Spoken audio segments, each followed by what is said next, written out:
Hello everyone, welcome to our YouTube channel only UP triple SC.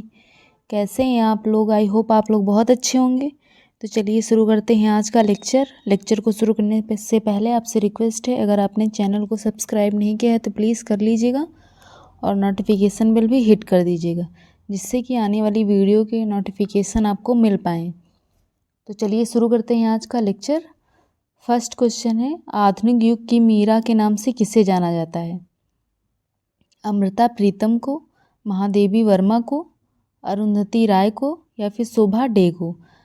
तो आधुनिक युग की मीरा के नाम से किसे जाना जाता है? तो यह जाना जाता है महादेवी वर्मा को। महादेवी वर्मा को जो है आधुनिक युग की मीरा कहा जाता है। क्वेश्चन नंबर 2 है, बजट को किस सूची में रखा गया है? ऑप्शन ए है संघ सूची, ऑप्शन बी है राज्य सूची, ऑप्शन सी है समवर्ती सूची या फिर इनमें से सभी में। तो बजट को किस सूची में रखा गया है? तो इसको जो है समवर्ती सूची में रखा गया है। और सूचियाँ कितने प्रकार की होती हैं? सूचियाँ ये 3 प्रकार की होती हैं, संघ सूची, राज्य सूची और समवर्ती सूची। आपसे पूछा जाता है कि कौन सी सूची में कितने विषय हैं। तो संघ सूची जो है इसमें कितने विषय हैं? पहले 97 थे, अब कितने हैं? अब 98 हैं। राज्य सूची में पहले 66 थे, अब 62 हैं, 62 विषय हैं। और समवर्ती सूची में पहले 47 थे, अब कितने हैं? अब 52 विषय हैं। तो इसे आप लोग याद रखिएगा कि सूची जो है 3 प्रकार की होती हैं, संघ सूची, राज्य सूची और समवर्ती सूची। संघ सूची में पहले 97 विषय थे, अब 98 हैं। राज्य सूची में पहले 66 विषय थे, अब 62 विषय हैं। और समवर्ती सूची में पहले 47 विषय थे, अब 52 विषय हैं। तो बजट को जो है किस सूची में रखा गया है? तो इसको समवर्ती सूची में रखा गया है। समवर्ती सूची में ऐसे विषय आते हैं जिसमें जो है केंद्र और राज्य दोनों अपनी सहभागिता दर्शाते हैं। तो समवर्ती सूची ऐसी सूचियाँ समवर्ती सूची कहलाती हैं। क्वेश्चन नंबर 3 है, राष्ट्रीय ध्वज के प्रारूप को संविधान सभा द्वारा कब अपनाया गया? 22 जुलाई 1945, 22 जुलाई 1947, 30 अप्रैल 1947 या फिर 24 अगस्त 1946? तो राष्ट्रीय ध्वज के प्रारूप को संविधान सभा द्वारा कब अपनाया गया था? तो इसको जो है 22 जुलाई 1947 को राष्ट्रीय ध्वज के प्रारूप को संविधान सभा द्वारा अपनाया गया था। और अगर आपसे पूछा जाता है कि राष्ट्रीय ध्वज में कितनी तीलियाँ होती हैं, तो इसमें 24 होती हैं। और अगर आपसे पूछा जाए कि इसकी लंबाई और चौड़ाई कितनी होती है, तो 2:3, 2 लंबाई होती है और 3 चौड़ाई फिट होती है। 3 चौड़ाई जो है 3 फीट होती है और लंबाई 2 फीट होती है। इसे भी आप लोग याद रखिएगा। क्वेश्चन नंबर 4 है, रेल बजट को सामान्य बजट में किस समिति के सिफारिश के आधार पर अलग किया गया? बहुत इंपॉर्टेंट क्वेश्चन है, आप लोग इसे ज़रूर से नोट डाउन कर लीजिएगा कि रेल बजट को सामान्य बजट से किस समिति की सिफारिश के आधार पर अलग किया गया? ऑप्शन ए है लुईस समिति, ऑप्शन बी है ऑकवर्थ समिति, ऑप्शन सी है वर्मा समिति एंड ऑप्शन डी है मुखर्जी समिति। तो रेल बजट को सामान्य बजट से जो है किस सिफारिश के आधार पर अलग किया गया? तो इसको जो है ऑकवर्थ समिति के आधार पर अलग किया गया था। क्वेश्चन नंबर 5 है, भारतीय तिरंगा झंडा के बीच चक्र में कुल कितनी तीलियां हैं? मैंने अभी आपको ये बताया है कि भारतीय चक्र में कितनी तीलियां हैं और भारतीय तिरंगा जो है इसकी लंबाई और चौड़ाई क्या है। तो आप लोग कमेंट सेक्शन में बताइएगा कि भारतीय झंडे की लंबाई और चौड़ाई कितनी है। तो इसमें आप लोगों को तीलियां बतानी है। तो तीलियां कितनी होती हैं? तो ये 24 तीलियां होती हैं आपके राष्ट्रीय झंडे में। आपको पता होना चाहिए आपके झंडे की लंबाई और चौड़ाई कितनी है। तो इसकी है 2:3, 2 लंबाई है और 3 चौड़ाई है। क्वेश्चन नंबर 6 है, स्वतंत्र भारत का प्रथम बजट पेश किया था, किसने पेश किया था? RK शनमुखम शेट्टी ने, DDR प्रधान ने, जॉन मथाई ने या फिर BK श्रीवास्तव ने? तो स्वतंत्र भारत का प्रथम बजट जो है किसने पेश किया था? तो इसको जो है RK शनमुखम शेट्टी ने पेश किया था। इसे आप लोग याद रखिएगा, इंपॉर्टेंट क्वेश्चन है। इसका सही आंसर है ऑप्शन ए। क्वेश्चन नंबर 7 है, भारत का राष्ट्रीय कैलेंडर को भारत सरकार द्वारा कब अपनाया गया था?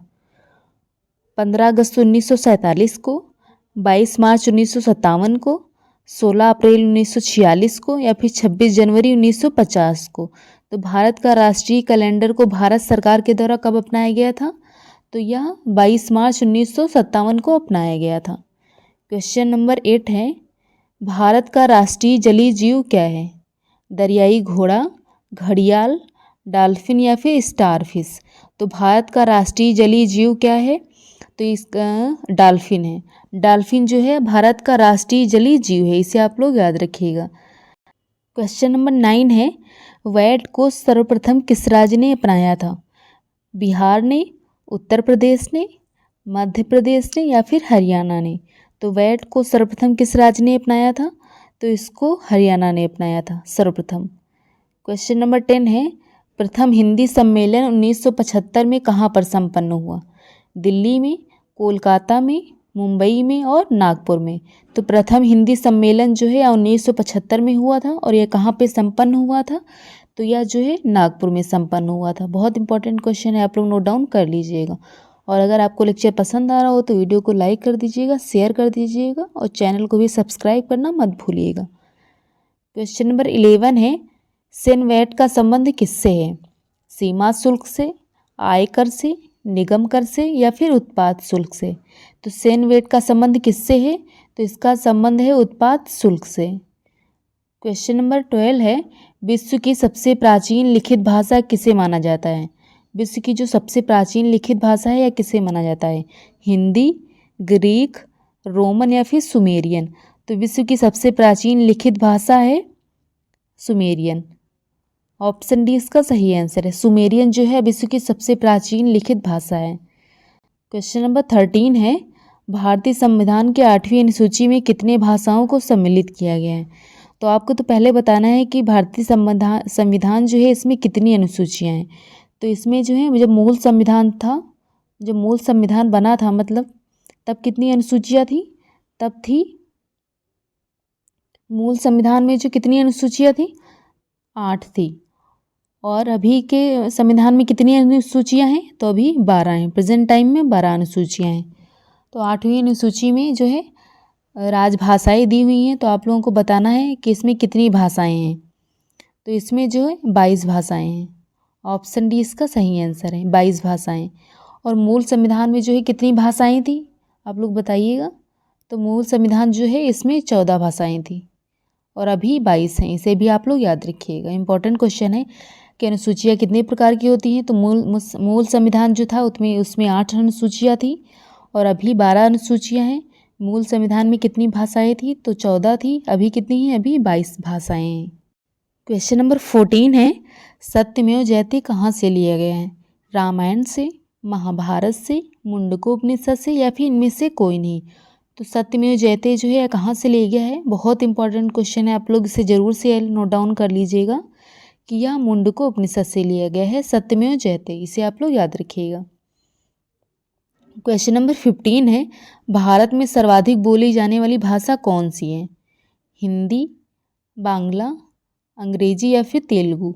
तो भारत में सर्वाधिक बोली जाने वाली भाषा कौन सी है?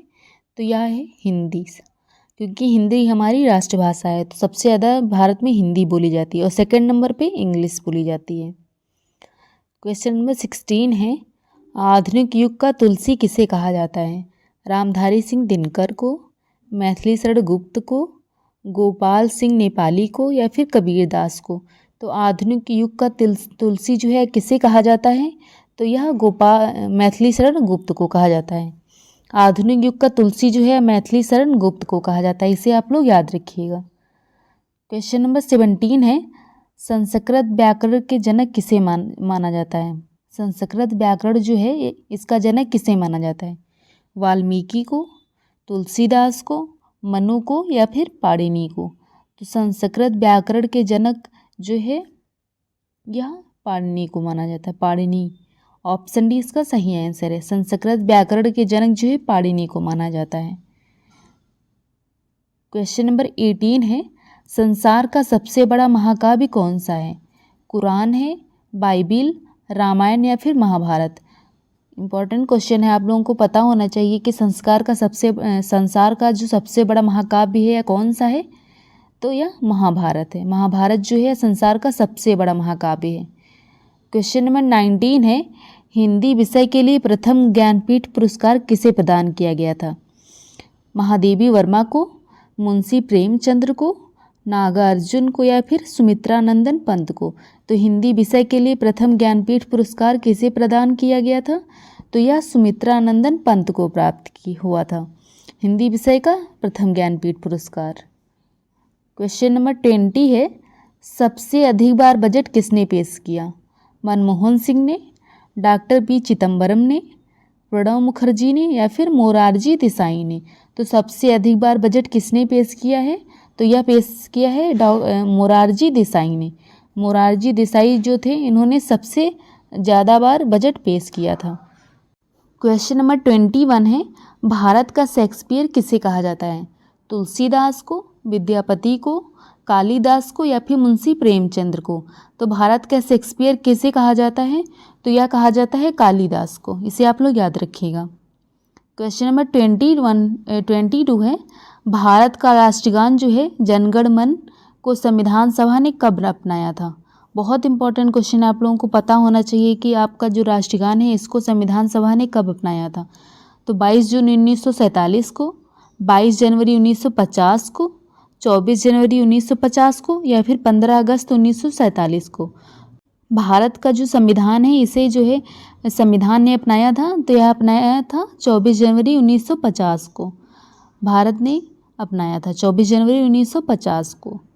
क्वेश्चन नंबर 22 है, भारत का राष्ट्रगान जनगण मन को संविधान सभा ने कब अपनाया था? 22 जून 1947 को, 26 जनवरी 1950 को, 24 जनवरी 1950 को या फिर 15 अगस्त 1947 को? तो भारत का जो राष्ट्रगान है जनगण मन, तो इसको संविधान सभा ने 24 जनवरी 1950 को अपनाया था। इसे आप लोग याद रखिएगा। क्वेश्चन नंबर 23 है, राष्ट्रगान को गाने में कितना समय लगता है? 30 सेकंड, 45 सेकंड, 52 सेकंड या फिर 62 सेकंड? तो राष्ट्रगान जो है इसको गाने में कितना समय लगता है? तो इसको जो है 52 सेकंड लगता है। इसे आप लोग याद रखिएगा। और वंदे मातरम जो होता है इसको गाने में कितना समय लगता है? वंदे मातरम, तो इसको जो है 65 सेकंड लगता है, मतलब 1 minute 5 second, 5 second Vande Mataram को गाने में लगता है। इसे आप लोग याद रखिएगा। क्वेश्चन नंबर 24 है, राष्ट्रीय गीत को गाने में कितना समय लगता है? मैंने अभी आपको बताया है कि वंदे मातरम जो है या राष्ट्रीय गीत है और इसको गाने में कितना समय लगता है? तो इसमें 65 सेकंड लगता है, मतलब 1 मिनट 5 सेकंड, 5 सेकंड। आपसे पूछ क्वेश्चन नंबर 25 है, भारत का राष्ट्रीय पशु कौन है? शेर, हाथी, चीता या फिर बाघ? तो भारत का राष्ट्रीय पशु कौन सा है? तो इसका सही आंसर है गाइज ऑप्शन डी, बाघ। बाघ जो है भारत का राष्ट्रीय पशु है। और भारत का राष्ट्रीय पक्षी क्या है? तो वह मोर है। और भारत का राष्ट्रीय फूल क्या है? तो वो कमल है। इसे भी आप लोग याद रखिएगा। क्वेश्चन नंबर 26 है, संविधान के किस अनुच्छेद में वार्षिक वित्तीय बजट का वर्णन किया गया है? बजट जो है यह कौन से अनुच्छेद में है? 110, 112, 212 या फिर 245? तो इसका सही आंसर है गाइज ऑप्शन बी, 112। 112 में जो है वार्षिक वित्तीय बजट का वर्णन किया गया है। क्वेश्चन नंबर 27 है, राष्ट्रगान जनगण मन के रचयिता कौन है? रविन्द्रनाथ टैगोर, सत्येंद्रनाथ टैगोर, बंकिम चंद्र चटर्जी या फिर नारायण दत्त? तो जनगण मन जो है इसके रचयिता कौन है? तो इसके रचयिता है गाइज रविन्द्रनाथ टैगोर। और अगर आपसे पूछा जाता है कि वंदे मातरम जो है इसके रचयिता कौन है? तो इसके रचयिता हैं रविन्द्रनाथ टैगोर। इसे भी बंकिम चंद्र चटर्जी। बंकिम चंद्र चटर्जी जो हैं या वंदे मातरम के रचयिता हैं। इसे भी आप लोग याद रखिएगा, बंकिम चंद्र चटर्जी। और आपसे भी ऊपर पूछा गया है कि राष्ट्रगान जो है इसको गाने में कितना समय लगता है? तो इसको जो है 52 सेकंड लगते हैं और वंदे मातरम को 65 सेकंड लगते हैं। इसे भी आप लोग याद रखिएगा, मैं आपको रिवाइज करवा दे रही हूँ। क्वेश्चन नंबर 28 है, भारत का राष्ट्रीय चिन्ह को भारत सरकार ने कब अपनाया था? 26 जनवरी 1950 को, 24 जनवरी 1950 को, 15 अगस्त 1947 को या फिर 26 मार्च 1952 को? तो वो भारत का राष्ट्रीय चिन्ह है, इसको भारत सरकार ने कब अपनाया था? तो इसको जो है भारत सरकार ने 26 जनवरी 1950 को अपनाया था। इंपॉर्टेंट क्वेश्चन है, आप लोग नोट डाउन कर लीजिएगा। और अगर आपको लेक्चर पसंद आ रहा है तो वीडियो को लाइक कर दीजिएगा, शेयर कर दीजिएगा और सब्सक्राइब करना मत भूलिएगा। और टेलीग्राम ग्रुप को भी ज्वाइन कर लीजिएगा। टेलीग्राम ग्रुप का जो है लिंक वीडियो के डिस्क्रिप्शन बॉक्स में दिया गया है, तो वहाँ से आप लोग टेलीग्राम चैनल को ज्वाइन कर लीजिएगा और टेलीग्राम ग्रुप भी ज्वाइन कर लीजिएगा। वहाँ पे आपको लाइव MCQ कराए जाते हैं, तो आप वहाँ पे हर सब्जेक्ट के MCQ कराए जाते हैं, तो आप लोग उसको ज़रूर से ज्वाइन कर लीजिएगा, जिससे कि आपकी प्रिपरेशन जो है और अच्छी हो पाए। तो क्वेश्चन नंबर 29 है, भारत का राष्ट्रीय वृक्ष क्या है? पीपल, नीम, यूकेलिप्टस या फिर बरगद। तो भारत का जो राष्ट्रीय वृक्ष है इसका नाम क्या है? तो इसका नाम है बरगद। बरगद जो है यह भारत का राष्ट्रीय वृक्ष है। और भारत का राष्ट्रीय पक्षी मोर है, भारत का राष्ट्रीय फूल कमल है और भारत का राष्ट्रीय जो है फल है आम। ये मैं आपको सब बता दे रही हूँ, आप लोग नोट डाउन कर लीजिएगा अगर आपको पता नहीं है तो। क्वेश्चन नंबर 30 है, महाभारत के रचयिता कौन है? कालिदास, तुलसीदास, विद्यापति दास या फिर वेद व्यास। तो जो महाभारत है इसके रचयिता कौन है? तो इसके रचयिता है guys Ved Vyas.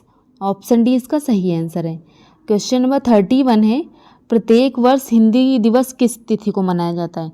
Important question है, आप लोगों को पता होना चाहिए कि हिंदी दिवस कब मनाया जाता है। 14 मार्च को, 14 अगस्त को, 16 मार्च को या फिर 14 सितंबर को। तो प्रत्येक वर्ष हिंदी दिवस जो है किस तिथि को मनाया जाता है? तो यह मनाया जाता है 14 सितंबर को। इसे आप लोग याद रखिएगा।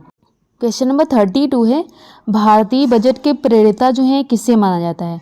लॉर्ड मैकाले को, लॉर्ड कर्जन को, जेम्स विल्सन को या फिर लॉर्ड कैनिंग को। तो भारतीय बजट के प्रणेता जो है किसे माना जाता है? यह माना जाता है जेम्स विल्सन को। इसे आप लोग याद रखिएगा और नोट डाउन जरूर कर लीजिएगा। क्वेश्चन नंबर 33 है, वैट संबंधित है सीमा शुल्क से, आयकर से, बिक्री कर से या फिर उत्पाद शुल्क से। तो वैट किससे संबंधित है? तो वैट संबंधित है बिक्री कर से। इसे आप लोग याद रखिएगा। क्वेश्चन नंबर 34 है, राष्ट्रगान को पहली बार 1911 में भारतीय राष्ट्रीय कांग्रेस ने किस अधिवेशन में गाया था?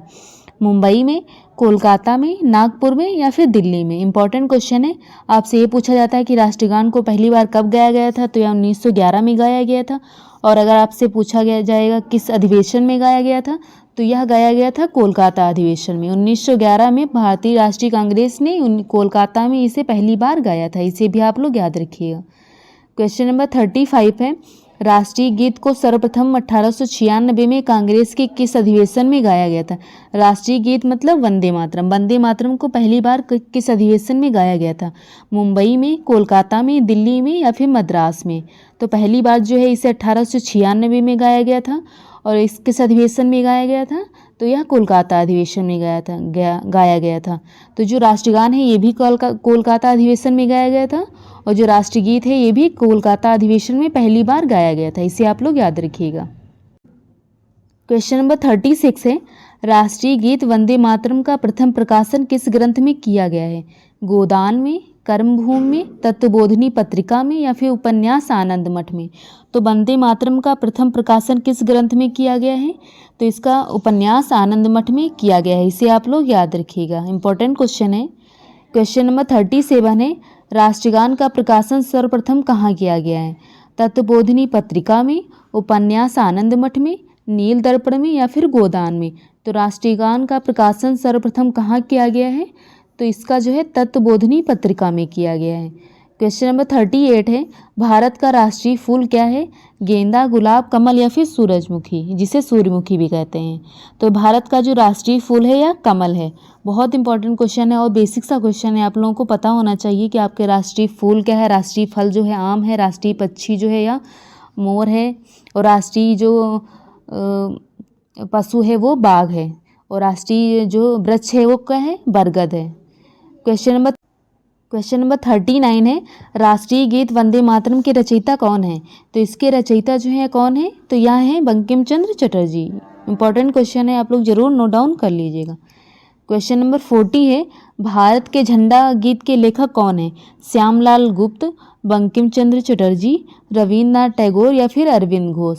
तो भारत के जो झंडा गीत है इसके लेखक कौन है? तो इसके लेखक हैं श्यामलाल गुप्त। क्वेश्चन नंबर 41 है, प्रथम हिंदू विधि निर्माता कौन थे? वाल्मीकि, तुलसीदास, मनु या फिर पाणिनि।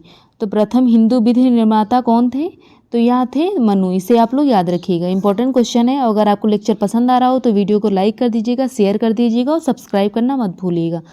और टेलीग्राम ग्रुप को भी ज्वाइन कर लीजिएगा। टेलीग्राम ग्रुप का जो लिंक है वो वीडियो के डिस्क्रिप्शन बॉक्स में दिया गया है, तो वहाँ से आप लोग टेलीग्राम ग्रुप को ज्वाइन कर सकते हैं। क्वेश्चन नंबर 42 है, भारत का आइंस्टीन किसे कहा जाता है? नागार्जुन को, तुलसीदास को, कालिदास को या फिर मैथिली शरण गुप्त को? तो जो भारत का आइंस्टीन है यह किसे कहा जाता है? तो यह जो है नागार्जुन को कहा जाता है। ऑप्शन ए इसका सही आंसर। तो आज का लेक्चर यहीं पे ख़त्म होता है। अगर आपको लेक्चर पसंद आया हो तो वीडियो को लाइक कर दीजिएगा, शेयर कर दीजिएगा और चैनल को सब्सक्राइब करना मत भूलिएगा। Keep supporting guys. मिलते हैं नेक्स्ट वीडियो में, तब तक के लिए बाय बाय।